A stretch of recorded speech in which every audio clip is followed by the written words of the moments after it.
Olá, pessoal! Sou a professora Amanda Laís, professora de Biologia. A aula hoje vai para o primeiro ano do ensino médio, ainda com o módulo 2 do livro de vocês. A aula de hoje vai começar com a correção de uma atividade da página 14 e página 16. Essa atividade, pessoal, foi lá do livro de vocês e falava sobre organelas celulares. A primeira questão aí, que é a questão 16, que está na página 14 do livro de vocês, faz a seguinte pergunta. Qual das afirmativas a seguir é a única verdadeira para os vacúolos das células vegetais? Para os vacúolos, ok? Atenção! Armazenam amido, ficam imersas no citoplasma, contêm clorofila e outros pigmentos, aparecem pequenas e pouco nítidas ao microscópio. Gente, o vacúolo é muito nítido ao microscópio. Essa alternativa está errada. Contém clorofila? Essa é uma característica marcante dos cloroplastos. Tem a mesma função dos vacúolos contráteis. Qual a função dos vacúolos contráteis? Retirar o excesso de água. Isso aqui é mais característico de um protozoário, né, de ambiente de água doce principalmente. Então, qual dessas alternativas aqui é verdadeira? Ficam imersas no citoplasma. Vamos agora para a próxima questão, que é a questão 17. Retirando-se uma ameba de seu ambiente natural e colocando-se em água com um conteúdo de sais muito alto. Gente, a concentração de sais é muito alta. O que vai acontecer quando eu estou em um ambiente, quando o animal está em um ambiente, quando a célula está em um ambiente com maior concentração de sais? Ela tende a perder a água. Vai acontecer a osmose, aí, a passagem de água. Essa passagem de água, na verdade, seria a saída de água. Que o usual, observa-se a formação de o vacúolo contrátil vai ficar maior. Gente, se ela vai perder água, não tem como o vacúolo ficar maior, ok? Um vacúolo contrátil menor, o vacúolo contrátil vai estar menor, que descarrega mais frequentemente do que antes. Se não está entrando água na célula, como é que ela vai liberar essa água de forma frequente? Se ela está perdendo água. Um vacúolo contrátil maior, não. Ela vai perder água, então o vacúolo contrátil não vai estar maior. Um vacúolo contrátil menor, que descarrega menos frequentemente do que antes. Ela quase não vai pôr água para fora, já que ela está perdendo. Vários vacúolos contráteis, que descarregam mais frequentemente do que antes. A alternativa correta seria a letra D. Próxima questão, questão 18, ainda da página 14. Nas células animais e em vegetais inferiores, esses vegetais inferiores é que ele se remete a briófitas. Lembra lá do 7º ano de vocês quando estudaram plantas? Os centrossomos apresentam um par de estrutura que, por sua vez, apresentam duas características básicas. São constituídos por 9 conjuntos de 3 microtúbulos que se dispõem no espaço na forma de um cilindro. As duas estruturas formam entre si um ângulo de 90 graus. A descrição acima refere-se a quê? Ele quer saber essas duas descrições aqui do item 1 e do item 2. Está falando sobre o quê? Ribossomo? Lisossomo? Gente, lisossomo faz digestão intracelular. Ribossomo, síntese de substância, complexo de Golgi, vai armazenar e secretar substância. Centríolo, olha lá as características do centríolo, um cilindro. Então, vamos conferir aqui a alternativa correta. Eu coloquei ainda uma imagem aqui, no livro de vocês não tem essa imagem. Eu coloquei para deixar claro, quando ele fala aqui de um ângulo de 90 graus, ele se refere a esse ângulo aqui que é formado com a junção dos dois centríolos. Vamos então para a próxima questão, questão 19. Na traqueia, são encontradas células com numerosos cílios. Essas estruturas filamentosas diferenciam-se a partir de... Essas estruturas encontradas na traqueia são formadas a partir de qual estrutura?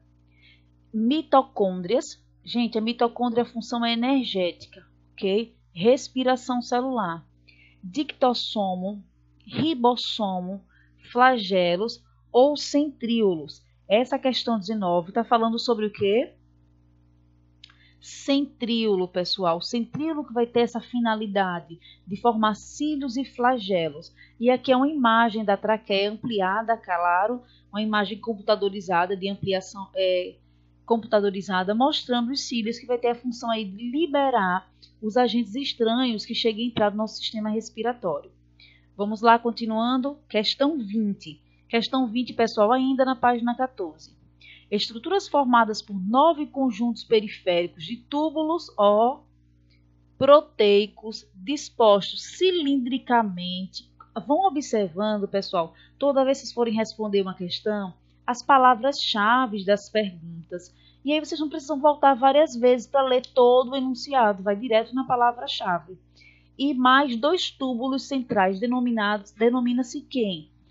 Centrômeros, cílios, ribossomos, centríolos ou retículo endoplasmático.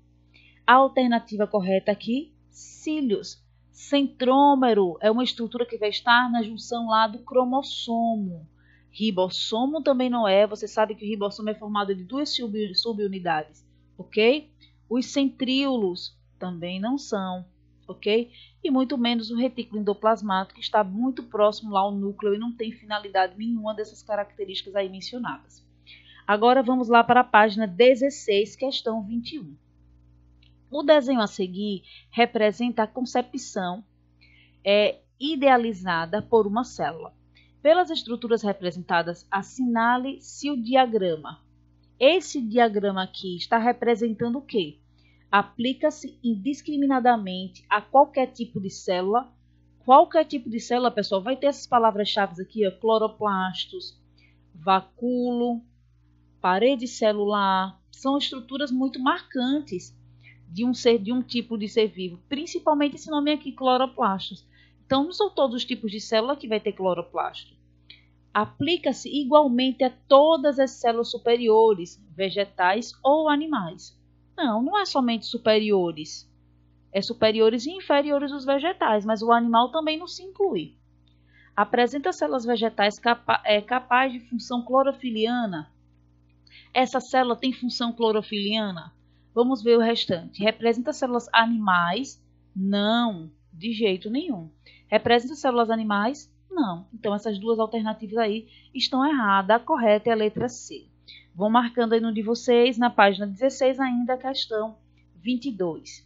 Se o microscópio eletrônico mostra mitocôndrias agrupadas ao redor de determinada região de uma célula, pode-se concluir que essa região de uma célula pode-se concluir... Eita, perdão, gente. Isso aqui eu acabei repetindo. Pode-se concluir... essa região está falando sobre o quê? Se o microscópio eletrônico mostra mitocôndrias, qual a função da mitocôndria? Respiração celular, ok? Agrupa-se ao redor de determinada região celular. Ela está mencionando o quê? A gente vai concluir o quê com isso aqui? Uma grande atividade metabólica da célula. Em degeneração, essa célula está se degenerando, essa célula está lesada, danificada, com carência de oxigênio ou sintetizando carboidrato. Gente, a alternativa correta é letra A. A função da mitocôndria é respiração celular e é energética, ok? Ela vai sintetizar glicose para produzir ATP, ok? ATP seria a energia necessária para o funcionamento da célula. Vamos agora para a próxima questão, a questão 22. 22 não, perdão, questão 23, ok? Essa questão é 23, corrijam aí no de vocês. O microscópio eletrônico permite constatar a presença de 2 membranas, a externa, que é lisa, atenção, ó, uma membrana externa que é lisa, e ela diz aqui que são 2 membranas, e a interior com invaginação, isso é importante, a membrana interior é invaginada, ela é dobrada para dentro, tem várias dobras que se apresentam sob a forma de cristas. Olha, essa palavra aqui é muito interessante. De túbulos. No interior, forma uma espécie de recheio. Encontra-se uma substância chamada matriz. Esse nome é importante. Muito rica em proteínas. O texto acima descreve a estrutura típica de ribossomo. Ribossomos são 2 subunidades e não tem membrana. mitocôndria, peroxissomo, que é a estrutura digestiva, lisossomo, que é a estrutura digestiva, vacúolo, que é a estrutura que vai auxiliar no armazenamento. Nenhuma dessas alternativas. O correto é mitocôndria. Mais adiante a gente vai estudar um pouquinho mais sobre a mitocôndria, que é a parte energética da célula. Próxima questão, questão 24. Marque a alternativa correta. Quais são os principais tipos de plastídeos presentes em células vegetais, que contêm os pigmentos necessários à realização da fotossíntese, clorofila e carotenoides? Centríolo, que vai armazenar? É o lisossomo que vai fazer esse armazenamento?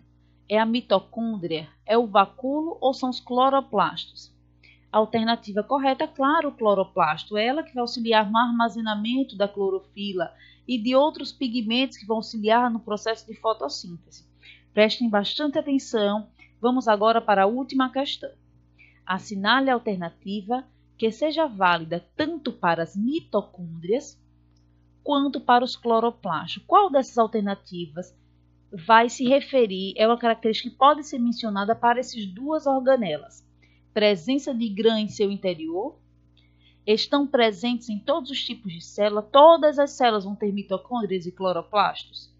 Não, né? Participam da fotossíntese as duas? Atuam na respiração celular? Ou têm a capacidade de autoduplicação? Atua na respiração celular apenas mitocôndria, ok? Participa do processo de fotossíntese apenas os cloroplastos. Estão presentes em todas as células? Não. Então aqui, gente, ó, a alternativa correta é tem capacidade de autoduplicação, ok? Então a correção da atividade acabou por aqui. Vamos continuar agora com um assunto novo. Então, gente, vamos continuar com o nosso assunto novo. A gente já falou um pouquinho sobre enzimas. Qual foi a parte introdutória que falamos sobre as enzimas? Eu falei para vocês que as enzimas seriam proteínas. Então, as enzimas são proteínas que têm a finalidade de acelerar uma reação química sem gasto de energia. Na aula anterior, a gente viu o que seriam os catalisadores, que seriam a própria enzima. A energia de ativação, o que seria essa energia de ativação? Seria a própria enzima que iria auxiliar nesse processo. Vamos continuar agora falando um pouco mais sobre as enzimas. Vamos lá. As enzimas, vamos entender primeiro o que seria o substrato. Substância na qual a enzima age. Então, se ela está agindo sobre o amido vai ser então o substrato. E a enzima vai atuar sobre ela. Após a ação enzimática, o substrato sofre reação química e a enzima se mantém inalterada. Então, quem é que vai ser alterado aqui? O substrato. É aquilo que vai ser digerido, é aquilo que vai ser quebrado, ok? Então, a função da enzima é essa. Ela vai acelerar uma digestão, vai fazer uma digestão aí, vai quebrar algumas moléculas e essas moléculas vão deixar de ter a mesma estrutura, ok? Vamos lá. As enzimas têm especificidade. O que é isso? Atenção quando vocês visualizarem essa palavra em alguma questão. Ela quer dizer que é específica. A enzima eu tenho aqui, ó, substrato. Tem um substrato e eu tenho uma enzima, ok? E tenho essa enzima A aqui. Eu tenho enzima A e enzima B. Qual é o substrato? Qual é a enzima mais adequada para esse substrato? Eu não posso pegar qualquer enzima e fazer com que ela haja sobre qualquer substrato. Professor, o que seria meu substrato? É o que eu quero digerir, é o que eu quero quebrar. Então, apenas essa enzima A é que vai se encaixar nesse substrato. Ela é específica, não existe quebrar galho aqui não. Essa enzima é específica para esse substrato. Ela não consegue metabolizar, ela não consegue quebrar nenhum outro tipo de substrato. Ela é específica. Por exemplo, a enzima amilase vai digerir quem? Amido. Não vai digerir proteína, por exemplo. Aí já vai ser protease. E assim por diante, ok? São específicas. E aqui eu dou alguns exemplos. Essa imagem está bem turva, mas é só para vocês entenderem. A amilase, ó, vai digerir quem? O amido. Lá no livro de vocês tem uma tabelinha não semelhante a essa, um pouco mais resumida, mas tem uma tabelinha que ela informa os tipos de substrato e a enzima que iria atuar sobre ela. Então, aqui eu tenho a enzima e eu tenho o substrato que iria agir. protease, ó, a enzima protease vai reagir com qual substrato? Com a proteína. Celulase, que seria a enzima, vai agir sobre qual? Sobre a celulose e assim por diante. Vamos embora. Vamos lá para o próximo. Toda enzima possui um sítio ativo. O que é um sítio ativo? É o local de encaixe. Quem é o substrato? É o que eu quero digerir. Então, ó, toda enzima possui um sítio ativo. Não esqueça, pessoal, sítio ativo é o local de encaixe. Vai acontecer a junção de enzima e substrato e eu vou ter o produto final. Quem vai ser meu produto final? Vai ser a mesma coisa do que era antes? Não, vai acontecer uma mudança. Então, o meu substrato agora será diferente. Por exemplo, na hora da digestão do amido, com auxílio da enzima amilase, depois dessa reação eu não vou ter mais o amido, eu vou ter agora glicose. Então, vejam bem, a enzima vai agir sobre um substrato específico e vai acontecer o encaixe em seu sítio ativo. Após essa quebra, vai acontecer liberação do substrato diferenciado, ok? Vamos lá, todo mundo já sabe o que é sítio ativo, já sabe o que é substrato e já sabem o que é enzima. Agora vamos entender o que é chave e fechadura. Vocês vão ver muita questão falando sobre esse processo de chave e fechadura que vai acontecer com a enzima. A enzima funciona como chave e fechadura. Como? Ela é específica. Vejam aqui, ó, tem um substrato, tem um sítio ativo aqui no meio e eu tenho a enzima. Ela encaixa especificamente. Então, ela é específica. Encaixa e depois eu vou ter o produto final diferente, ok? É o que acontece aqui, ó. É como se eu tivesse o produto final diferente. É só uma comparação, ok, gente? Vamos lá. Desnaturação enzimática. Muito simples. Eu vou ler para vocês e vou explicar o contexto lá nas alternativas, lá na continuação do assunto. A desnaturação ocorre quando a proteína perde sua estrutura secundária. Esse assunto a gente viu lá quando estava no colégio ainda. A gente falou sobre proteínas e eu comentei sobre os tipos de proteína e sua forma. A forma primária, a forma secundária, a forma terciária, e ela ia se modificando. A forma primária era mais simples, a terciária ia começar a ter a estrutura tridimensional. Então, a secundária e ou terciária, ou seja, o arranjo tridimensional da cadeia polipeptídica, da cadeia de proteínas, é rompido, ok? Então, ela perde o formato tridimensional que ela tinha, que vai acontecer um rompimento das suas ligações aqui, fazendo com que quase sempre perca sua atividade biológica característica. Então, quando acontece desnaturação, quase sempre ela perde a função. Então, se uma enzima desnaturar, ela vai perder a função dela. E aqui a gente tem, ó, desnaturação por temperatura. A maioria das vezes é irreversível. E aqui eu tenho uma explicação, ó, de uma proteína com seu formato tridimensional. Houve um aquecimento dela e ela desnaturou. Ela perdeu seu formato tridimensional e aqui ela vai perder sua função, ela não serve mais para nada, ok? E aqui eu tenho outro exemplo, ó. A clara formada pela proteína albumina. Já devem ter falado, né? Ouvido falar em albumina lá, como se fala muito em malhar, né? É uma das proteínas muito utilizadas pelas pessoas que querem aumentar massa muscular. Então, a clara de ovo formada por albumina, quando essa proteína ela se aquece, ela desnatura, ela perde sua forma. Ela não vai ter mais, mesmo que eu coloque a temperatura ambiente, aquele aspecto gelatinoso, aquele aspecto da clara transparente. Uma outra característica interessante para mencionar para vocês em relação à desnaturação por temperatura é falar sobre a febre. Quando a gente está com um nível de temperatura muito alto, pessoal, algumas proteínas nossas se desnaturam e isso é um perigo. A gente tem muitas proteínas importantes, inclusive algumas enzimas indispensáveis para a nossa sobrevivência, e quando a temperatura do nosso corpo aumenta muito, elas começam a desnaturar. E lembrando que na maioria das vezes é irreversível, ok? Não volta mais. Vamos lá. Desnaturação pelo pH. O que é isso? É quando eu mudo a concentração de acidez, ok? E aqui diz que ela é irreversível. ela é reversível. Corrijam aí, por favor, ela é reversível. O que é isso? Ela vai ter seu ponto ótimo, dependendo do pH, e quando é colocada em um pH diferente, ela deixa de exercer sua função. Aqui eu trouxe um esqueminha para vocês entenderem. Ó, a gente tem aqui a enzima pitialina. Essa enzima pitialina, ela é ótima, ela é indicada na digestão aqui do amido. Lembrando que ela é específica, ok? É onde ela é encontrada? Na boca. Qual é o pH da minha boca? O pH seria 7. Então, aqui, quando o pH é 7, ela funciona muito bem. Quando a gente deglute a comida, ela vai lá para o estômago, vai receber suco gástrico, o nível de acidez vai aumentar muito. Tipo 2, 4 e assim por diante, vai ficar muito ácida. Ela vai funcionar ainda? Ela vai perder sua função.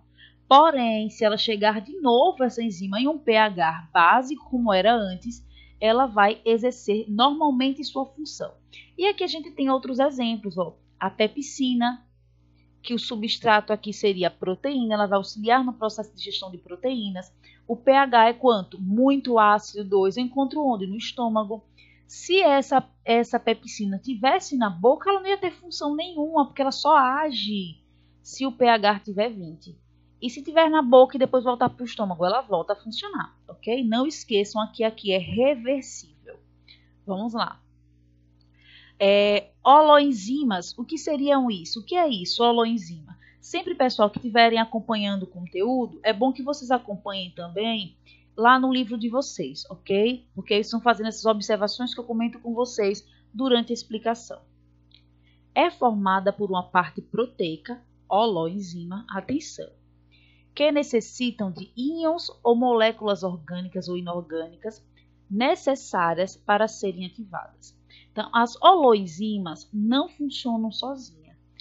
Elas vão precisar de uma molécula ou orgânica ou inorgânica para funcionar. E aqui a gente tem um exemplo, ó, porção proteica. Qual é a porção proteica? A proenzima é a parte proteica. Aqui a gente tem a coenzima. E a gente tem aqui holoenzima, que seria o produto final. Holoenzima é porque eu tenho a proteína com uma substância orgânica ou inorgânica. Cofatores. O que é o cofator? É a molécula orgânica ou inorgânica aqui. Ok? Vamos lá. Exemplo de cofatores orgânicos. Exemplo de cofatores orgânicos. Vitaminas do complexo B2, que compõe o FAD. Hoje vocês vão ouvir essa palavra próxima aula, viu? Bastante. FAD é um carregador de elétrons. Nicosina, que compõe o NAD, também é um carregador de elétrons. Esses elétrons são carregados para que seja formado ATP, que é uma outra fonte de energia. São coenzimas, que participam da respiração celular das mitocôndrias. FAD e NAD são duas estruturas que vão auxiliar num processo enzimático lá na mitocôndria. Ela é indispensável. Exemplo de cofatores inorgânicos. A gente já viu os orgânicos. Agora a gente vai ver os inorgânicos. Quem? Zinco, ferro, cobre. Por isso é importante nossa alimentação variada. Por quê? Alguns desses cofatores vão auxiliar numa produção aqui de enzimas, ok? Porque elas não funcionam sozinhas, elas vão precisar da coenzima, da coenzima, isso mesmo, para se encaixar na enzima, e a gente tem a holoenzima, de novo, que é a holoenzima, é a enzima com um cofator orgânico ou inorgânico. Quando eu junto os dois, o cofator orgânico e inorgânico com a enzima, eu tenho uma holoenzima, ok? Eu espero que tenham entendido. Caso não tenha entendido, volta lá no livro de vocês, dá uma lida, marca, porque o que eu quero chamar a atenção de vocês aqui é explicar o que seria holoenzima. Holoenzima é isso. O que é holoenzima? É uma enzima com uma coenzima. É uma enzima com a coenzima. Essa coenzima pode ser qual? Esse cofator aqui pode ser o quê? Pode ser orgânico, uma vitamina, por exemplo, ou pode ser alguns minerais, ok? Vamos lá. Fatores que alteram a velocidade de uma reação enzimática. Temperatura. Elas vão variar. Por exemplo, algumas enzimas, elas trabalham muito bem com a temperatura um pouco mais baixa, com a temperatura um pouco mais alta. Então, a gente chama isso aqui de ponto ótimo ou temperatura ótima. Qual é a temperatura ótima para o funcionamento dessa enzima X? É uma temperatura de quanto? 35 graus aproximadamente, que é a temperatura do nosso corpo. Então, vejam que a reação dela, é perfeita. Ela chega no limite quando ela está nessa temperatura. Quando a temperatura aumenta muito, ela para de funcionar. Por que ela para de funcionar? Quem sabe me dizer aí? Quem lembra? Acabei de explicar. Ela para de funcionar porque ela desnaturou. Ela aumentou a temperatura e desnaturou e perdeu o seu funcionamento. Fatores que alteram a velocidade de uma reação química. O pH. Existe o pH ótimo para aquela enzima funcionar. Vimos agora. O pH básico na boca, por exemplo. O pH mais ácido no estômago. Então, ela vai funcionar nesse ponto de pH. Concentração de substrato. Aqui a gente tem um exemplo. A enzima é a partezinha vermelha e o substrato é o compostozinho azul. Eu estou aqui e eu tenho menor concentração do substrato. É o que eu quero digerir. Tenho menor concentração. De repente, eu aumento a concentração, e aí ela vai estabilizar. A quantidade de enzima ela não aumenta de acordo com o substrato. Chega um certo tempo que ela estabiliza, ele não vai fabricar mais. Então, ela vai fazer digestão aos poucos, ok? Até o seu limite. Mesmo que eu tenha mais substrato aqui, ela não vai conseguir digerir todos, ok? Vamos lá? Inibição enzimática. Muito interessante esse trecho, ok? É o finalzinho já do nosso assunto para a gente fechar com chave de ouro. O que seria inibir? Inibir é fazer com que não aconteça. Então, fazer com que não aconteça o processo enzimático daquela célula. Vamos lá. Acontece quando a enzima é impedida de reagir com seu substrato. Então, ela não consegue digerir. É o que ocorre com as bactérias sobre a ação da penicilina. O que é penicilina? É um antibiótico. Então, como é que o antibiótico ele funciona? Eu vou ler para vocês o que está aqui, mencionado aqui na lateral. Esse antibiótico interfere na reação enzimática que impede a produção de peptidoglicano.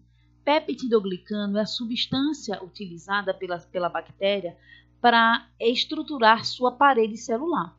Então, se ela não tem a parede celular aqui, o seu conteúdo fica muito exposto e essa célula pode se romper. Se rompendo, todo o seu conteúdo sai e a célula, então, morre. Atenção! Item 1, inibição da duplicação cromossômica ou da transcrição. É o que pode acontecer na ingestão, na utilização de alguns antibióticos. Outra, inibição da atuação de enzimas que produzem substâncias essenciais ao metabolismo. Então, quando a penicilina é utilizada nesse processo, então vai acontecer o que? Inibição. A proteína que atua como processo enzimático vai perder sua função, não vai mais conseguir funcionar, ok? Então, é por isso que é utilizado alguns antibióticos, ok? Espero que tenham gostado da aula de hoje e entendido muito bem. Vocês vão ficar para responder a atividade do livro da página 22, que fala exatamente sobre processo enzimático. São pouquíssimas questões, somente 4 questões, 3 questões de marcar e uma para vocês escreverem aí em relação a um gráfico. Então, quando falo de gráfico, prestem bastante atenção no gráfico que tem lá no livro de vocês, ok, gente? Espero que tenham gostado da aula de hoje. Um cheiro e até a próxima aula.